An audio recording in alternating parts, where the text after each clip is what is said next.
What's up, guys? Welcome into a brand new episode of Chargers Weekly alongside Matt Money Smith. As always, Chris Hayre here with you. And Money, if you want a Chargers education, you get Daniel Popper on to join us for a little Q&A. Pop, what's up, brother? What's up? You're too kind to me. You're too kind. Listen, you've been at all these off-season practices and workouts, and I guess this is the unofficial first week of OTAs, right? Justin Herbert spoke, Derwin James spoke, Coach Staley spoke. We'll just open it up to just additional observations on what you saw on the field and what you heard from the guys. Yeah, so a few takeaways. Seeing Khalil, Mack out there, obviously, gets your mind going about what this defense is actually going to look like. Obviously, you see the trade happen, you see him show up and do the press conference, and he holds his jersey and all that stuff. But when you see him on the field with his helmet on, you start to imagine, what it's going to look like with him and Joey Bosa rushing the passer on opposite sides this coming season. Obviously, Joey's not there. He's never there. I think he's earned that right at this point in his career. Austin Eckler as well, not there. Again, 20 touchdowns last season. I don't think we need to throw a huge fit over whether Austin Eckler is there because he's a guy that's going to produce. The one thing, and I'd love to get your guys' thoughts on this. So Jerry Tillery was not at the first day of OTAs. Obviously, the Chargers have gone out and overhauled this defensive line. They brought in 4 new players, 2 new guys that are shoe-in starters, and Sebastian Joseph Day and Austin Johnson. They drafted Tito Albania, and they also signed Morgan Fox, a guy that Brandon Staley really loves, who just happens to do the exact same thing that Jerry Tillery does well in terms of rushing the passer. And then we asked Brandon Staley about it, and he gives us an explicit answer, as explicit an answer as you're ever going to get from an NFL coach. That, and I'll quote it here, there's a bunch of guys that are trying to prove themselves to earn their way in the league, and I would put him, Jerry Tillery, in that category. And to me, like, the only thing that I can take away from all the evidence there is that Jerry Tillery is fighting for a roster spot. I mean, last year they kept 5 defensive linemen on the 53-man roster. And to me, there are 5 guys that are definitely going to make this 53-man. 4 guys I mentioned, plus Christian Covington, who they re-signed, who Brandon Staley is really high on and thinks has some potential to improve. He's good as a run defender last season, but Christian told us himself that he wants to be better as a pass rusher. So what does that mean? A former first-round pick. They obviously did not pick up Jerry Tillery's 5th-year option. I think that's an important point to make, important thing to bring up when you say that he's not at OTAs. What does it mean for his future with the team when a coach says that and he's not at OTAs? I think that is, to me, the big thing that I took away from that opening day of OTAs. But I'd love to hear your guys' thoughts on what you think. Yeah, Go ahead. Yeah, I'd echo that sentiment for sure, Popper. And it's interesting because, throughout the entire offseason, Chris and I have been doing this, and we've been talking about the defensive line. I feel like Chris has always had to add Jerry Tillery to everything I'm saying when it comes to the D line. I'm like, look, I like Joseph Day and adding Austin Johnson, and I really like what Fehoko did when he got in there last year. And then Chris would say, oh yeah, don't forget about Jerry Tillery. And I think we've just forgotten about Jerry Tillery. And to me, like, Jerry's career has really mirrored what he did at Notre Dame, and that was, he had that Stanford game. The Stanford game was incredible. If you want to watch a freaking defensive tackle dominate a game and dictate terms on defense, watch Jerry Tillery his senior year at Notre Dame against Stanford. But that was it. Like that was really what you were banking. You're like, okay, there it is. I see the flash. I see it. He can do it. My God, he's giant. He's got length. He can rush the passer. And then there's no consistency. And, it's less game in, game out, more than it is play in, play out, right? Yeah, because 100%. I mean, and I think that's the frustration for someone like Brandon Staley, Coach Staley, because he calls the defense. And when you feel like you've got the right call and you've got everything lined up perfectly, and next thing you know, one guy's not in his spot and isn't making the play where he's supposed to, that can get really frustrating. And to me, I like that answer, Pop. I think that tells you everything, that he is a very frustrating player for Coach Staley, because we know the talent's there. I mean, we've seen it in his Chargers career. He's had dominating games, where he's in the backfield repeatedly, but it's the focus, it's the consistency that, like you said, I think very well could not only cost him reps, but could cost him a spot on the roster. This team wants to win a Super Bowl. You know, they don't care about what the perspective is or what the conversation will be around cutting a guy that was a first round pick 4 years ago. You know, they want to win. They don't care. It's like, whatever. We got 3 new guys, and Fox and Joseph Day and Johnson. We're good. You know, we're good. So I think you're absolutely spot on. I do think Jerry Tillery is going to be fighting for a roster spot through training camp, and clearly deciding not to show up to OTAs is probably not getting off to a good start.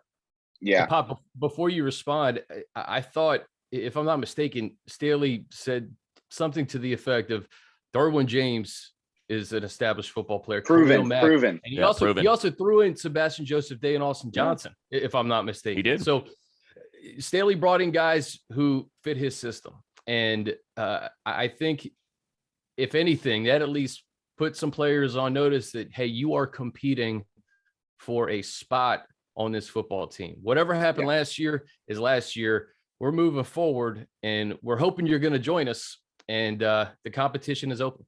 Yeah, and I think getting back to something that Money said, throughout the defense, not just on the defensive line, I think Brandon got really frustrated with guys not being in the right spots when he made calls. And that you can go back to, he has added players he's previously coached at every position group, right? Yeah. We talked about your tweet. Right. We talked about your tweet last week here on the show. All 3 levels of the defense, you know, he hasn't added a safety, but you talk about adding Bryce Callahan, a guy that has played his entire career in this scheme. You talk about adding Troy Reeder, who played for him in 2020, Morgan Fox and Sebastian Joseph Day, who played for him in 2020, Khalil Mack, who played for him with the Bears in 2017.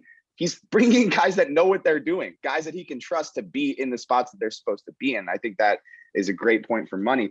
And then also the point you made, Money, about it being play to play and not game to game. I agree with that 100%, because you can go to that Cowboys game in week 2 of last season, where he, against Terrence Steele early in the game, one-on-one on a running play, got blocked like 15 yards off the line of scrimmage.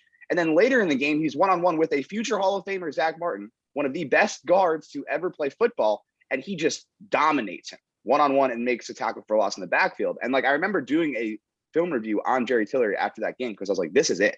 Like, if you want to know why this guy was a first-round pick and hasn't been successful yet, it's the fact that you can have these 2 plays in one game so close together, and it's that inconsistency that I think just drives you crazy. And I would say I would not be surprised at this point if they get to, you know, mid-late August towards the end of training camp, and they just swap him for a conditional 7th and cut ties and go ahead with the defensive lineman that they feel like can do the job that Brandon Staley's asking. That's sort of where I'm at with it. Yeah. I mean, I think kind of the best way to look at it and look, we see this all the time. I mean, Carson Wentz is still getting traded for 2nd-round picks and stuff because he was the number 3 overall pick. You know, your draft status often earns you multiple chances to prove yourself. And because Jerry, you know, was a standout at Notre Dame and was a 1st-round pick, I think he's been able to have these repeated opportunities, you know, we're going to line him up out wide and see if that's where he, you know, because so other players, they don't get that. You're a 4th-round pick. You're gone. You're no longer there based on kind of the inconsistency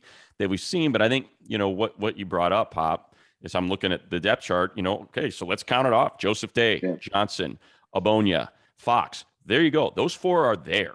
And they just signed Covington. So, and then we know they like Covington. And then I think, you know, what we need to ask is, who do you trust more? Okay, let's say they decide to keep one more guy. If they decide there's one more spot, do you trust Fehoko, Gaziano, or Tillery? Like, I mean, then you're getting into that conversation. I don't know what the answer to that is. I certainly liked what Fehoko did when he got out there. I mean, he is a physical presence in the run game, and he's a guy that plays his ass off every single snap. So like, now I'm 6 down where I feel better about Jerry Tillery.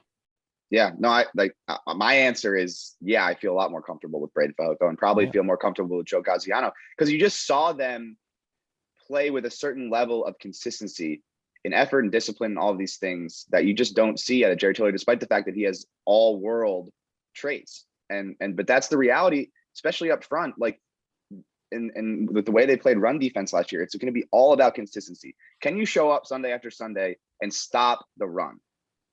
And Braden Fehoko and Joe Gaziano, to me, prove that they can do that at a higher level with more consistency than Jerry Tillery. And that's just the reality.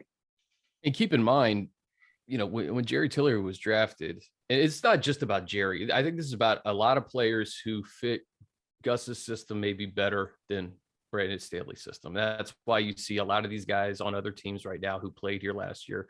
And, Jerry was drafted under that Gus Bradley regime too. So this defense is just being completely remade. I think we spent a bulk of the podcast last week just talking about how different this defense looks, and Staley getting guys in who he trusts from previous stops.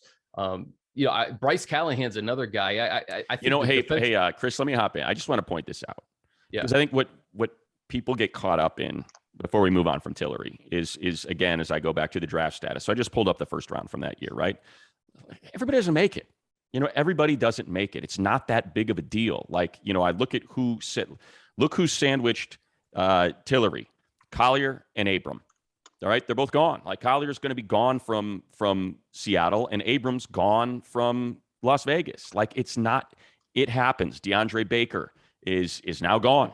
N'Keal Harry, the Patriots. Like, these are the guys that were drafted around him. Now, look, two ahead of him, you got Montez Sweat, and for whatever reason he slipped. Try to figure that one out. But I think when you start going through it, it's like, yeah, this happens.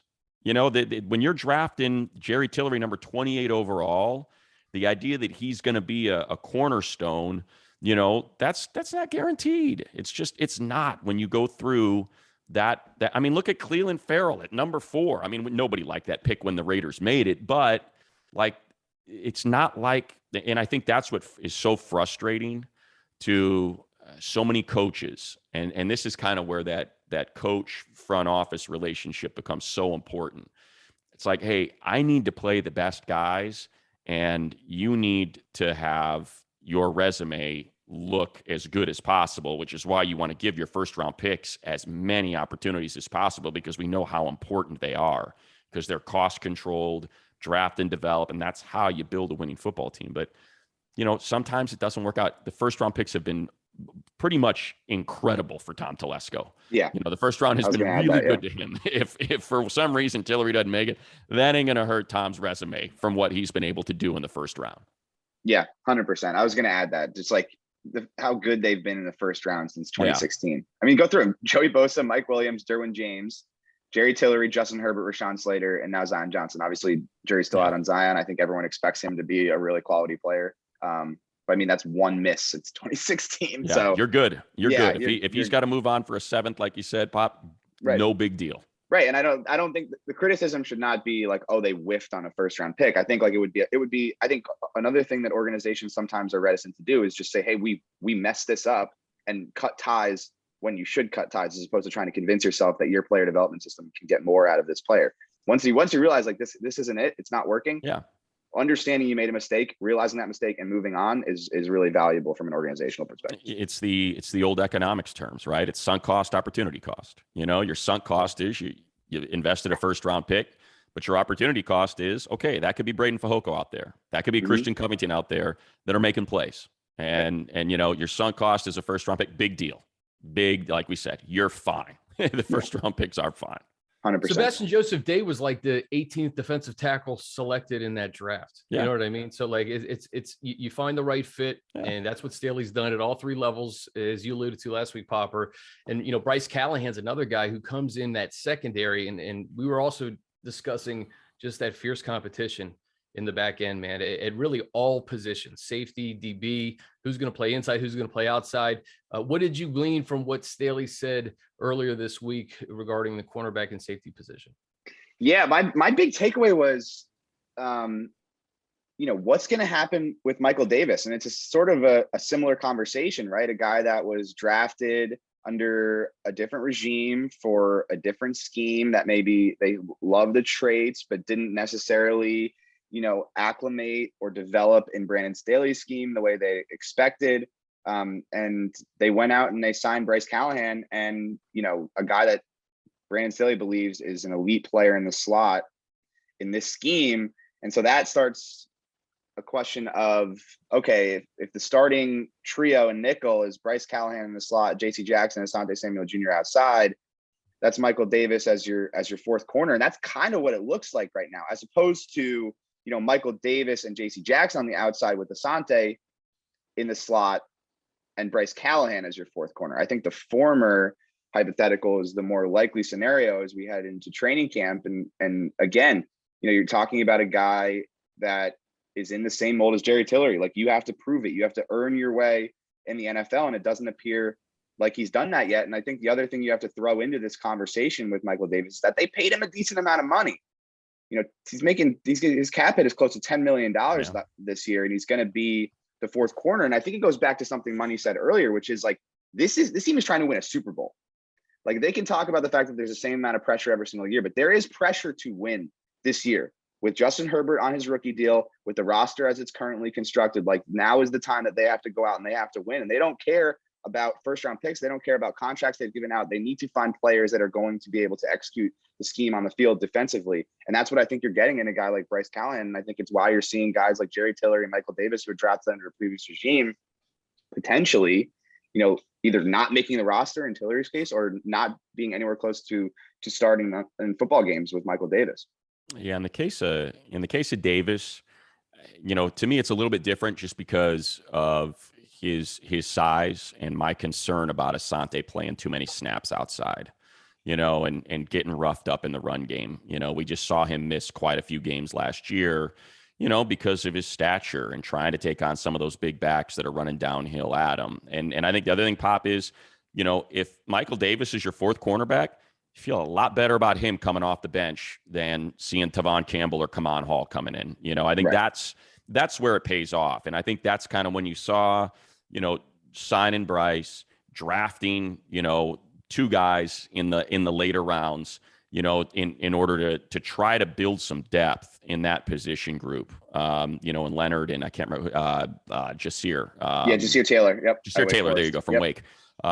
So I think what you're seeing is, for Staley, I think he recognizes the attrition at that particular position and how it really crushed him last year. Losing 3 of their last 4.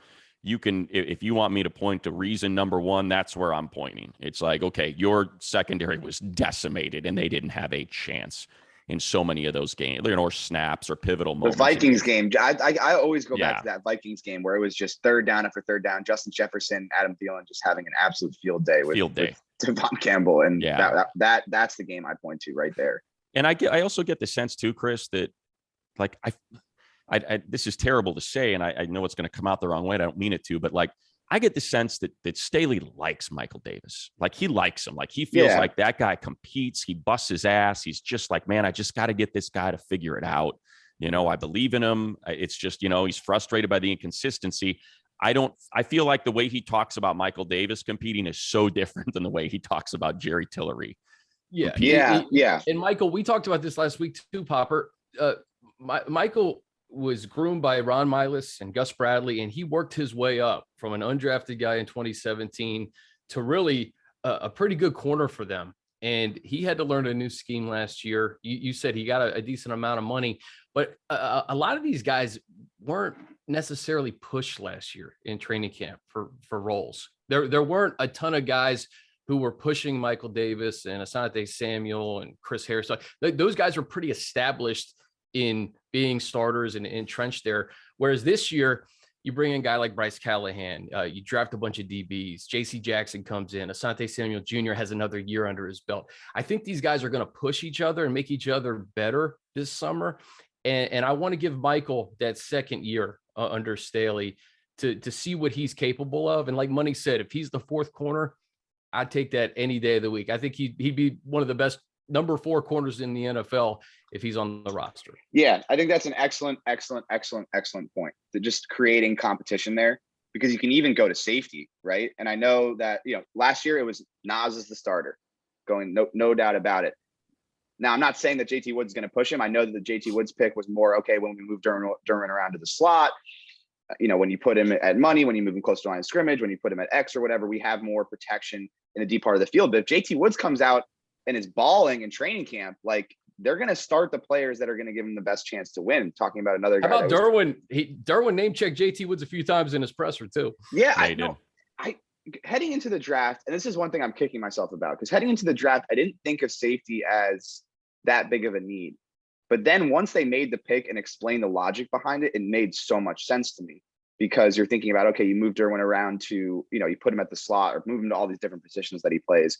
You got a Lohi Gilman back there, and that was an area of weakness in terms of defending the deep part of the field. So it made so much sense to me.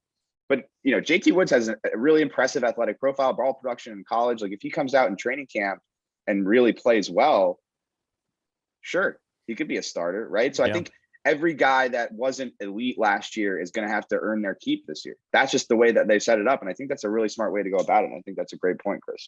Yeah. My hope is, is that some, and look, it's going to be dependent upon who your opponent is, right? And what, your play particular, what you think the play is at that moment, down a distance, all of those things. But like, just for me, selfishly, when I'm, and when we're calling games at SoFi, we're freaking calling them from the roof, basically. So, you're just looking right down on it. It would drive me crazy to see Derwin James 15 yards from the ball. It's like, I get it, but man, I want that guy. I want him on the line of scrimmage. I want him as close to the ball as possible. I don't, to me, when a quarterback looks up and sees Derwin 15 yards back, he's like, thank God. So like my great hope is that's how they're going to play, very similar to 2018 when Gus was forced to play, in dime, and even with, at times 7, defensive backs out there because and that Patriots loss. I mean, just the decimation and how little he trusted their linebackers, between attrition and just not believing in ability. And that's what I want to see. I want to see Derwin, like you said, Pop. We talked about him playing a lot of star, but playing some money and getting right up there on the line of scrimmage. He's just creating havoc because now you've got 2 guys that are rangy. I know, like the thing about Nas is, man, that dude had ball skills at Delaware, like incredible ball skills.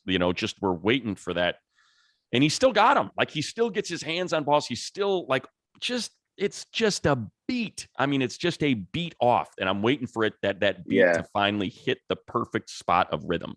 I kind of put him in that same category, Pop, as Michael Davis, in that, hey, first year learning a new system, and I think Nas is I think he's got an extra gear in this daily defense.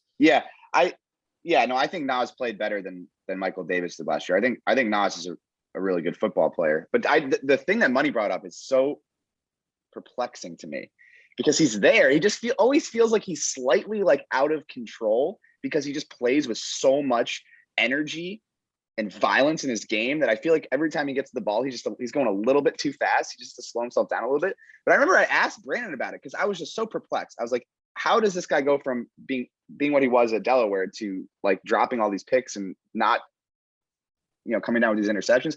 And he gave me like a really good answer just about, it's about, being comfortable and, and you just expect a guy that, when he's in those positions, eventually they're going to come for, you don't lose the ability to go get the football. That's not something you lose. So, 100%, I agree with you. And the other thing I'll add about Derwin, they wanted to play that way last year. That was the idea going into the season. They're like, all right, we got Chris Harris. He hasn't played safety since he was at Kansas, but we're going to throw him back at safety and bring Derwin up to the slot. And we're going to play all these different different personnel groupings so that we can get Derwin closer to the football. And then Chris Hayre got hurt in the very first game of the season. And then the rest of the season, it was like, just put Derwin where we have to put him so that we can field an actual secondary, So I think that was the goal the whole season. And then now they're just like, Staley is building the depth so that they can continue to do that throughout the entire season, even if they suffer some injuries. Buddy, do you remember calling that preseason game, Nas's first preseason game? He had like 7 interceptions against the 49ers. Yeah, he was incredible. He was incredible. It's like, here we go. Yeah, I think he had 2 interceptions. I think he got his hands on like 3 more. He got his hands on like 3 or 4 different balls. And he was hurt too. He was still dealing with that hamstring thing in that game. It was like, all right, because it's funny when you put a rookie out there in a preseason game and he just dominates. You're against like lesser competition, like 3rd string guys. You're like, okay, that guy's an NFL player. And that's like, once that happened with Nas, we're like, okay, that guy's an NFL player. He's close. I think he's going to have a really great season this year. The funny thing is like, we're doing right now.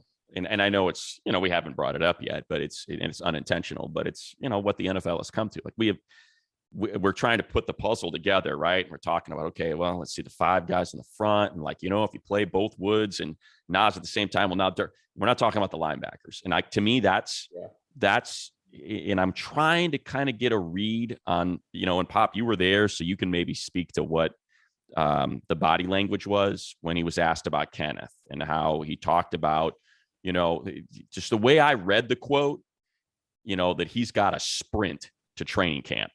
It's like, okay, you've had your surgery and we know you're recovering, but I expect you to be ready to be on the field day one of training camp. Like, that's sort of what my takeaway was from reading that quote. I don't know if you felt that. I mean, I think, Kenneth falls into a very similar category, I think, as Jerry Tillery, in that we know. I mean, you look at him, you watch the splashes, and man, it's there. I mean, it is there in spades, and you're just trying to figure out why it hasn't all been put together. And I'm anxious to see, and I bring it up now because I'm thinking about, playing with one linebacker most of the time. And to me, that one linebacker is Drew Tranquill. Yeah.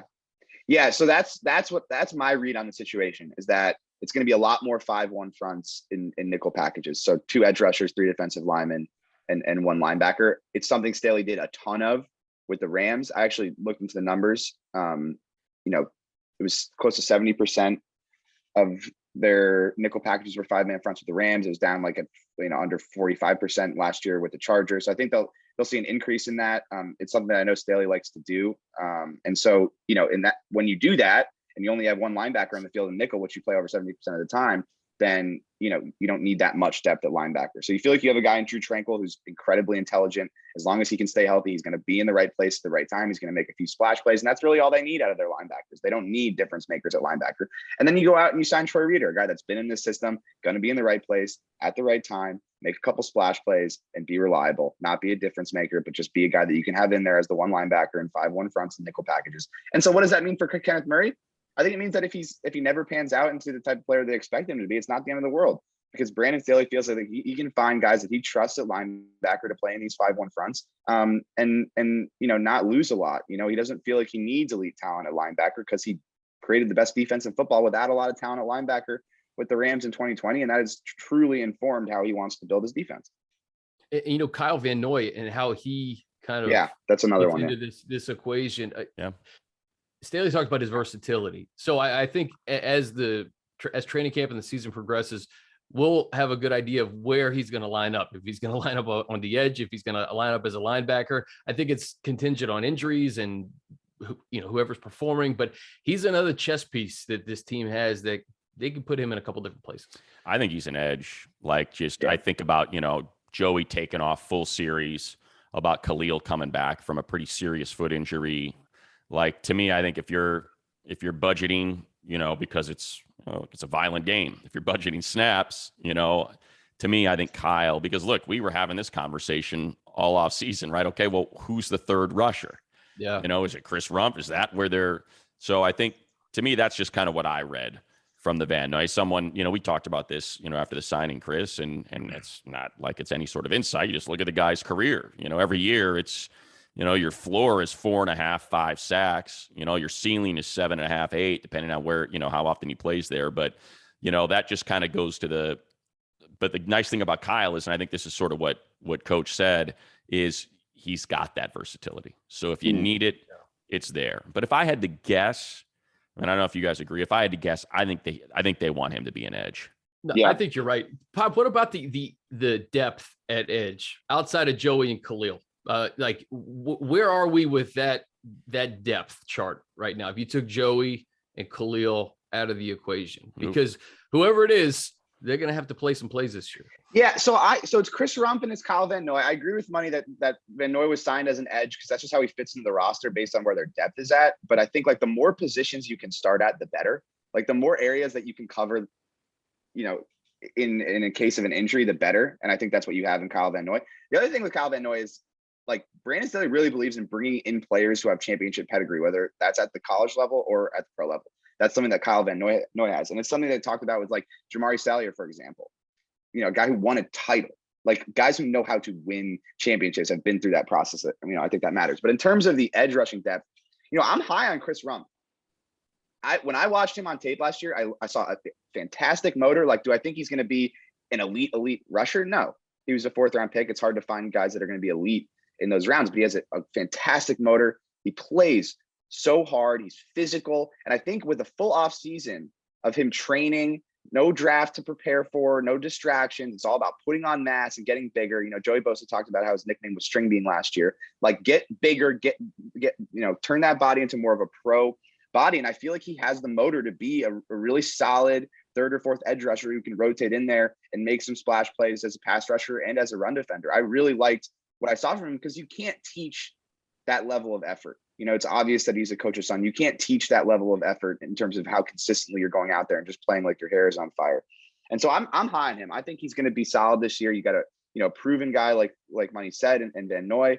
And so and then Jamal Davis, the guy they signed from the CFL, we'll see what he is. So is it, the best depth? No, I think ideally they would have found an edge rusher in the draft, but the board didn't shake out that way, and they had a backup plan. And so they're rolling with what they have. And I think, if this team's going to contend for a Super Bowl, you really got to get, healthy seasons out of Khalil Mack and Joey Bosa. And that's sort of where it's at. But there's a little bit of luck involved in every Super Bowl run. That's just the reality of how the NFL works. Yeah, I'm with you on Rumph. I think, and just I think the one thing that, and it was funny that Staley brought it up too. He brought up, the kicking game. Rumph has been so good on special teams, and I think that's, and that goes to the Troy Reader signing. We talked about that. Like, he's been so good on special teams. So many of these signings or draft picks, we mentioned this, I think it was last week we talked about this, Chris, but, Pop, and it's clear that Staley likes having a lot of defensive backs on the roster, specifically for special teams. And I think that's where so many of these sort of conversations can go as well, just because we saw, punt and kick cover, let them down last year at times. And so to be able to bolster that, and this was actually, not to dictate terms here, Chris, but to kind of shift, we've talked nothing but defense for 30 minutes now. I was going to say, well, at some point we got to get to the offense, right? Yeah. I brought up, and I know it's not the sexiest position battle, but look, Gabe Nabers and Justin Herbert are very close. They live together, and if Xander Horvath can be, because he's an athlete now, if he can be that exceptional special teams player from that fullback position, we mentioned with Derek Watt, when he was here, he didn't do a whole lot in offensive reps, but man, he was a terror on special teams. And when they needed him, they'd call on him, and he would come in and get his 3 or 4 snaps offensively a game. So that's what I'm interested to see play out, because that's sort of what I took away from that draft pick was, let's see if this guy can compete with Gabe, and he can maybe be that Steven Anderson type player that will also be exceptional on special teams, because we need to fill that out. Yeah, they've been looking for Derek Watt ever since they let him walk. Yeah. They've been looking for that 100%. Exact player, outstanding on special teams, can play fullback and then give you some tight end flex. Because remember, when they lost tight ends, Derek Watt played some snaps at tight ends in emergency situations when he was with the team. So they've been looking for that player. And, it starts with an ability to tackle and run on special teams. And I think with Gabe, they've been trying to mold him into that, as opposed to getting a guy who had that sort of innate ability. And, Derek Watt was, a linebacker when he first got to Wisconsin. And so, and same with Horvath, who was recruited initially as a linebacker. So I think they're looking for Derek Watt. They need a guy who can be a difference maker on special teams, because you need that kind of value out of that roster spot. If you're only playing, like you said, 4 or 5 snaps of offensive game, you better be the elite of the elite on special teams. And I think that's what they're looking for in Xander Horvath. So we'll see. But, Gabe Nabers has more experience in the NFL on special teams. Does that aid in his journey to try and make the roster? And then, listen, these guys are all human beings. Friendships do matter at the end of the day, right? So 100%. We'll see. I love a good fullback battle, though. You know me. I'll be all over it. I'll be all over it in the takeaways, baby. Headline at the Athletic. August 3rd, Popper's Notebook. Okay. I got one more thing, Chris. Fullback notes. Not to jack your job as host, but I got one more thing that I want to ask you guys about. So right tackle, okay? Not to talk about the same thing that I always love talking about, but it's literally my only concern with the roster. That's where we're. Hey, let me get to Herbert real quick. So I'm going to get to right tackle. Okay. All right. All right. Way to go, Pop. You screwed it up. No, you totally screwed it up. You blew it off the rails. What a jerk. Pop's a step ahead of me. I love it. Right, listen, I wasn't going to let you go without talking right tackle and all the different combinations. I was starting to look at the time. I was like, we're getting close here. Right? We need some O-line talk. But I want to start. I got to start with number 10 because Justin Herbert, it's his 3rd year. It's his 2nd year in this offense. The only thing listen, he's lifting. He's bigger. His golf game is rough. His brisket game is rough. And he's just getting better as a player. I didn't really glean too much other than Justin's probably going to be an even better player than he was last year. Yeah. MVP candidate. But here's my takeaway from the Justin, or talk with Justin. MVP favorite, by the way. I don't know if you saw that. Is he? Is he? Not surprising. Odds posted yesterday. I think he is plus 550, number one in the odds to win MVP, according to the folks in the desert. I think that's completely fair. Yeah. Like, he's that good. And the crazy part is, actually having a full offseason with Shane Day, with Joe Lombardi in the same offense. And I was talking about this yesterday when I went on our podcast, our football show. Plug it. Yeah.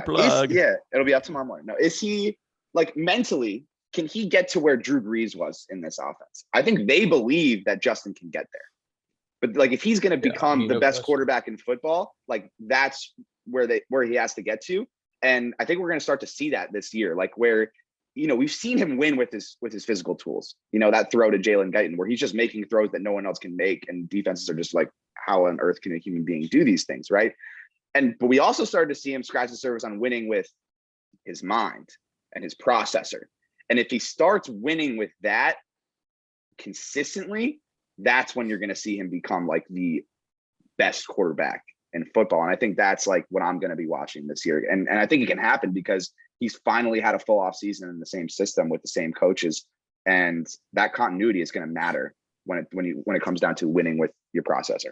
Yeah. I mean, first time in 5 years that he's had the same coordinator and offense and back-to-back seasons. And, we've talked about it for as impressive, and it's impossible to overlook the physical because there's not many people in the league that look like him, that are 6'6", 245, that have that type of talent in their arm and that type of movement in their body at that size. But again, academic All-American every year, biology major. He is a bright dude. This is no, muscle-headed dummy that's just out there throwing the ball all over the place because he's got a freaking hose. I mean, it's, so that speaks to, when you think about Drew, how did Brees win? He mastered the offense. He won with his brain. He knew exactly what was going to happen a beat before it happened. And that's how he was able, at 6 foot, to dominate at a position that typically guys his size don't dominate. And just to hear Justin when he was asked, and it's one of the great things, we were talking about it before we started the pod, he's himself. That's what's great about Herbert. He's a quiet guy, he's a subtle guy, but that's his genuine self. And that's what his teammates appreciate. And that's what you have to be, especially in a game like this, with what you're asking everybody to do when they put on a helmet and go out there. But I liked, how specific he was about, hey, what did you work on? For him to say, oh yeah, my footwork. Okay, there are very few holes in that guy's game, but he found one and he's like, I need to fix my 5 on my 7s. So, and then you heard Coach Staley sort of back that up and say, yeah, look, this guy's making throws that to you and me are incredible, but to him, they're routine. And one thing that we've heard, and we've heard it from his coach, from his individual quarterback coach, Sean Beck. Yeah. It's almost, I don't want to say it's to a fault, but it might be to a fault. He is a perfectionist in an imperfect game at an imperfect position. And I think whatever Justin can do to get his mind, because he won't accept failure. He wants everything to be as precise and perfect as it can be. And that's just not going to happen. So wherever he can get his mind to feel like that's happening, I think is how he takes the next steps. That's a great point. Because everything else he already has. Yeah, I think that's a really, really great point. Just, understand that mistakes are going to happen. And I think he's done a good job, with Shane particularly, learning how to move on. He threw, there were 15 interceptions last year. I think, that's a bloated number. A lot of those were tip passes in weird situations. It wasn't a true 15 interceptions, but I think the way that he was able to move on from those is an indication of, how he's growing in that area. But you talk about this and it's you could say all these same things about Drew Brees, just perfectionist, the guys out there doing fake throwing motions, all of that kind of stuff with Drew Brees. And it's the vision internally is you could have Drew Brees with the most elite skill set we've maybe ever seen on a quarterback, right. That processing with every tool you could ever imagine. And that's why people around the Chargers are so damn excited about what could happen with Justin Herbert, not just this season, but over the next 10 seasons. All right, Pop. Let's get into the Here we go. All right. Was that good Pop. enough, Justin Herbert talk? Let's get it out. It was excite perfect. Everybody enough? It was perfect. All right. Everyone was excited. Listen, the little nugget that he's the favorite to win MVP, though. I didn't know that. Yeah, that popped yesterday on the old Twitter, or maybe 2 days ago. Yeah, that seems breaking accurate news to me.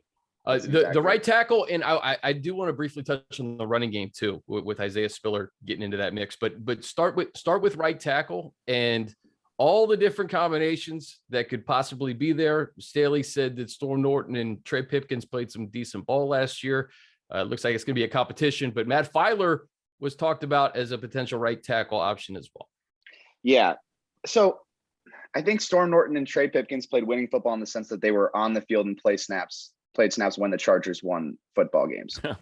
I think that there is reason to believe that both players can develop, but it is a concern for me. Like, this is a concern for me. It's the only concern I have on the roster, but it is a concern for me.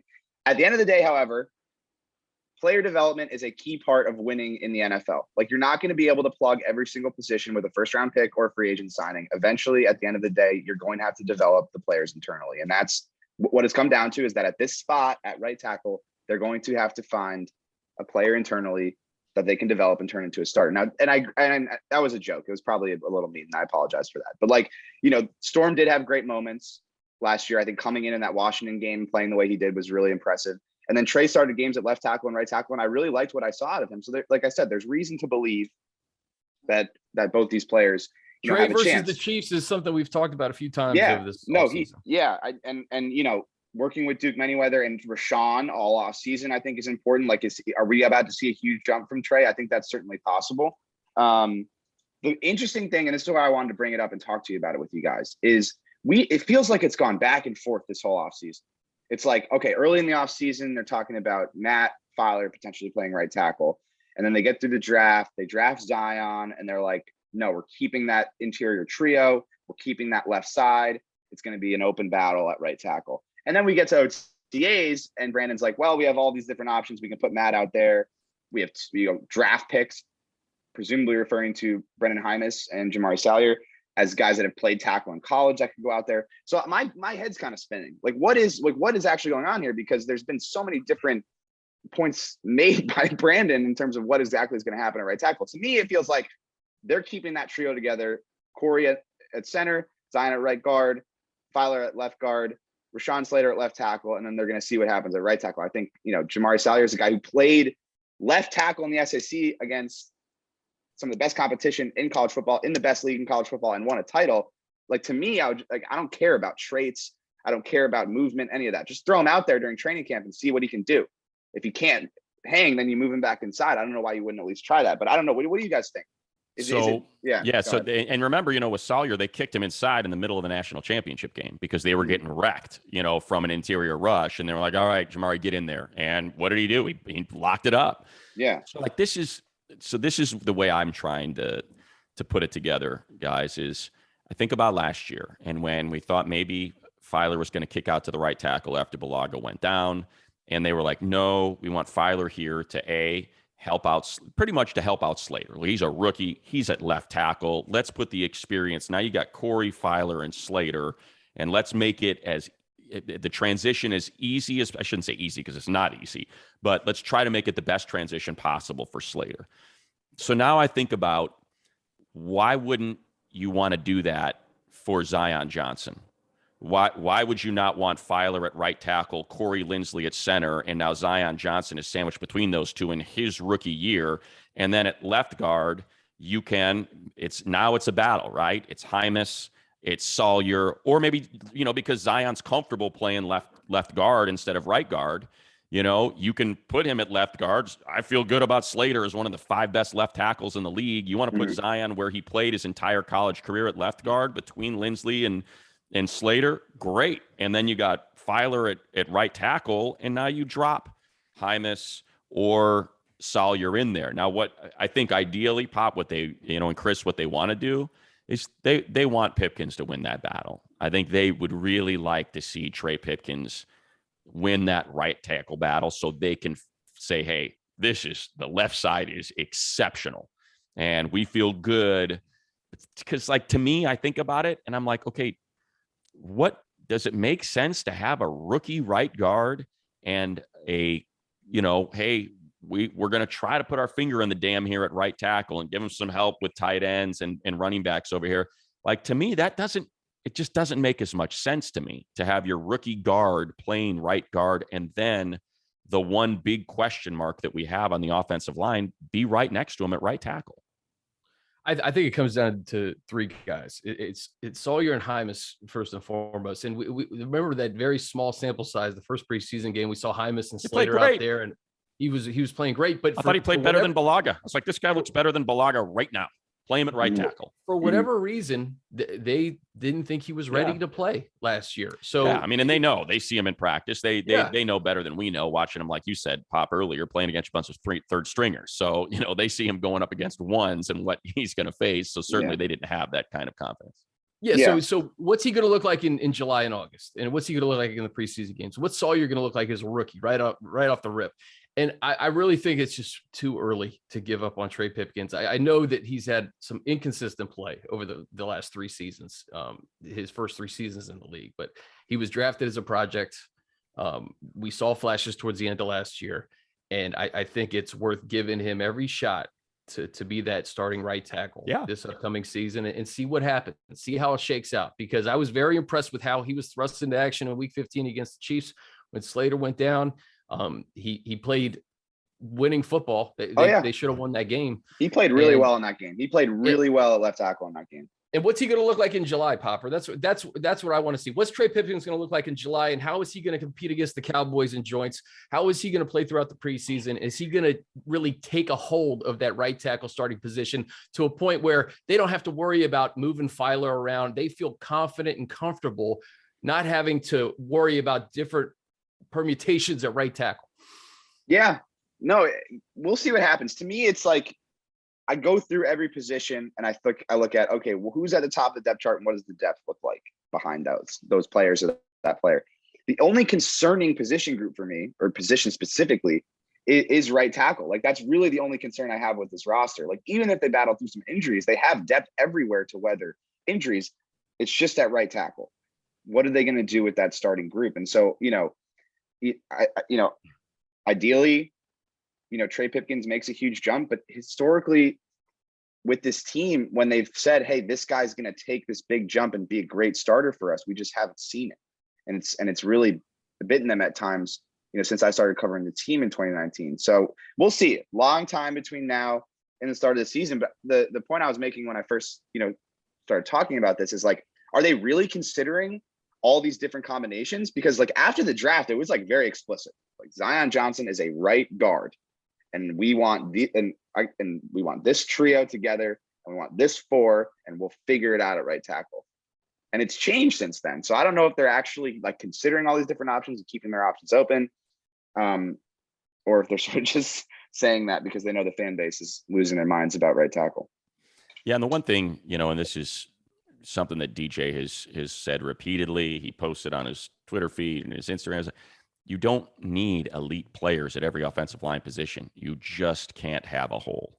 That's all there is. Like, you can have, good point, borderline average, as long as your right tackle doesn't have to even be average, just needs to be kind of sniffing average, just close to league average. You can make it work. You can make that. What you cannot have is what we saw in Las Vegas, because doesn't matter what the other 4 players are doing. If they identify it and nothing can be done about it, you can wreck a game like Max Crosby wrecked a game. And look, it's not fair to say that that's the only game that Storm played in his career. He had other games, like you said. He came in Washington, played great against a hell of a front, with Montez Sweat or Chase Young opposite him. So, but that game, because of what it meant and how bad it went, I think you're like, hey, that can't happen. You can get away with it because you can help, you can chip, you can help, you can provide, you can shift your tight end, you can line your tight end up over there, you can line your back on that side, you can run plays away from it. It's easier to mask that than it is an interior leak. And I think that's maybe what they're thinking is I'd rather have the leak come there where we can design and have an easier time playing against it than having it come right up the gut because you got 2 rookies at each guard spot. Yeah. I also think there's a belief that Zion Johnson is going to be a big, big step up from Michael Schofield. And that's no knock on Michael Schofield, who did. I thought Michael played well. I did not expect much from him, and I thought he played well. Yeah. Came off the street and obviously, had his negative moments, but really played well considering where, we just called him up in mid-September. We're like, hey, come start for us, pretty and maybe impressive. that speaks to your point, Chris, about Trey. Like Schofield was terrible. He had a bad year the year before they let him go. I mean, it was between him and Feeney, it was a freaking turnstile at those 2 guard spots. And that's why he didn't come back. And then he shows up and he plays solid football. I mean, he played pretty damn well. It truly blew me away. I was like, wow, this is not good when Ibushi went down and they decided to, go to the old friend alert. And it worked out. So maybe that's, speaks to your point, Chris, that coaching matters, and I think considering what Rashawn did last year as a rookie, that what Trey did when he was pressed into duty to fill in for Rashawn, coaching matters. And maybe this team has just got really good offensive line coaching and they can help develop these guys and make them better than we saw with Pat. And nothing against Pat. I don't mean to take a shot at him, but look, Trey was not good under Pat Meyer. Just the reality. Yeah. And that's why Frank Smith, got hired as the offensive coordinator in Miami. Like there's a reason that guys get promoted and get to move up and we'll see what happens with Brendan Nugent. Excited to get a chance to, talk to him later this offseason and pick his brain. But, you also got to give credit to Sean Surratt, who's still there, and there's 100%. Some continuity there. And then it all starts with at the top, with Brandon Staley, who believes in building an offensive line and devotes time and energy to that part of the football team. And Joe Lombardi, who comes from an organization that has drafted and developed offensive linemen for as long as I've been, watching football. So, it's to use a term from John Spanos that he first said at the initial press conference, vertical alignment of the organization. I think that philosophy starts with Brandon of offensive line is important. We're going to devote time to developing these players and find guys who have proven the ability to develop players. And I think you're seeing that. Pop, we've kept you way long, but I got nothing else to do. Last thing, the running back competition. We talked about the interior line too. I feel like Isaiah Spiller, with his feet and his vision, if he gets a little hole, he's going to do a lot with it. And whether it's time of possession or controlling the clock late in games, what do you think Isaiah Spiller's impact is going to be on this team in 2022? And how is that going to push maybe Joshua Kelly and Larry Roundtree? I saw Larry Roundtree put something up on his Instagram that he's ready to go in 2022. And I think again, it's the theme of this offseason is competition at all these different positions. And I think Isaiah Spiller, we know what Austin is, and Austin has said he doesn't think he needs to get the full load. He's probably his best when he's fresh. And I think Spiller can provide that. But what does that do to maybe Kelly and Roundtree in terms of adding a little heat to Spiller? Yeah, so Spiller has a clear path to this running back 2 spot as long as he can show up in training camp, be productive, and most importantly, prove that he can learn the pass protection part of the offense, which is like crucial. And I think it's overlooked by a lot of people. They're like, okay, this guy's got running skills. He broke off a bunch of long touchdowns at Texas A&M, super productive, can catch the ball. All right, slot him in at running back 2. Well, if he comes on the field on 3rd down and whiffs on a pass protection assignment and Justin Herbert gets lit up, you're not going to play much after that, so that's really important. If he can really tune up that part of his game, then he's got a clear path to it. I think the big question is, I think Larry Roundtree has a roster spot because he brings some juice on special teams coverage, and Joshua Kelly doesn't really bring anything on that area. So I think, that's going to be really important. The question to me is, do they keep 4 running backs? It's something that the Saints did a lot of when Joe Lombardi was there as the quarterbacks coach. It's something the Chargers did last year in Joe Lombardi's first season as offensive coordinator. You start, it's a little early to start, going through the 53 man, but do they keep all 4? Or if they stick with 3, it seems like Joshua Kelly is the man out, unfortunately. And it just goes back to something that has sort of been a theme of this entire discussion. This has been the season of turnover, right? Of taking a roster that was built for different schemes and turning it over for Brandon Staley and Joe Lombardi and these new schemes. And so I think you're going to see we've already seen a ton of these guys, particularly on defense this offseason, that have gone elsewhere. And it's only going to continue as Brandon Staley gets his guys into the building. And Joshua Kelly was an Anthony Lynn draft pick. Yeah, I think, speaking to the pass pro, that's going to be so important. And, Josh, pretty darn good at pass pro. Not a lot of juice that we've seen running the ball. I think we're still kind of waiting for that. And I think about that first game and the second game and how good he looked before the fumble against Kansas City. And so true. And it just has been a different player since then, because prior to that, he looked great. It's like, oh, there we go. Second back has arrived. And for whatever reason, and then, the huge fumble again in this, what was it? Was that against the Raiders? That was the Bucs game. That was the Bucs game, because they were up 21-0, and then he fumbled, and then Brady let him all the way back. Yeah. Exactly. So there was that game, and then he had the extension fumble against the Chiefs on the Thursday night game, right? Where was that the Chiefs or the Raiders game? I can't remember, but he left his feet way too soon. Yeah, the Chiefs night, game. Yeah. And so look, you can't turn the ball over.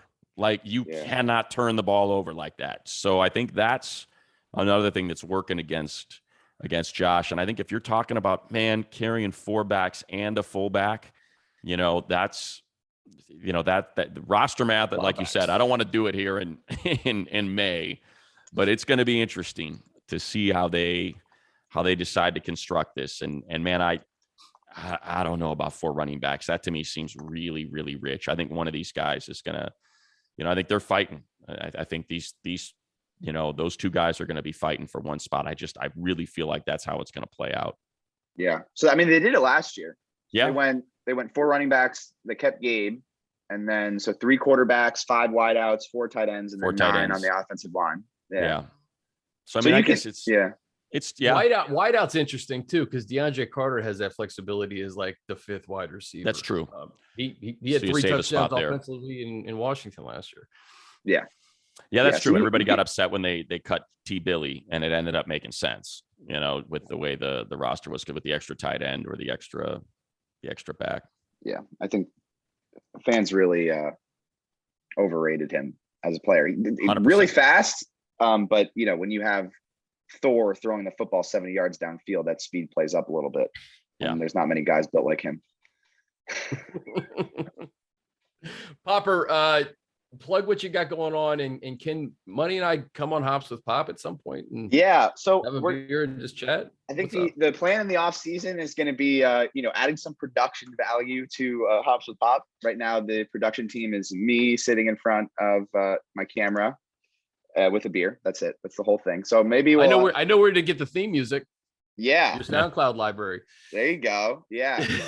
Currently, the rest of my day, I'm just going to be sitting here refreshing, my website to see if any labels have signed my music, which is never going to happen, and working on a different remix. But we're going to make some, we're going to get some theme music. We're going to get some production value. We're going to see where we can take this YouTube thing. And then otherwise just, be doing my takeaways off OTAs. So stay plugged into my Twitter and to The Athletic. It's educational, Money. This was educational. What's the logo for The Athletic? It's escaping me right now. Do they have a logo? Hold on. Look, do I have anything? Wow. There you go. That. There you go. There it is. The Athletic. What's in that mug, Pop? Nothing, because I've been on here for an hour and my coffee's done. Same thing that's in Jimmy Johnson's coffee mug. Heineken and ice. Love that. Ice. Wait, seriously? I don't know. I'm talking out of my ass. Heineken and ice. Oh God. That's my beverage on Hops with Pop. Heineken and ice. There you go. Exactly. Maybe a little birdie said something about that. But anyway. Speaking of Twitter. All right. Thank you so much. Guys, we'll see you next week. For Money and Popper, I'm Chris. This has been Chargers Weekly.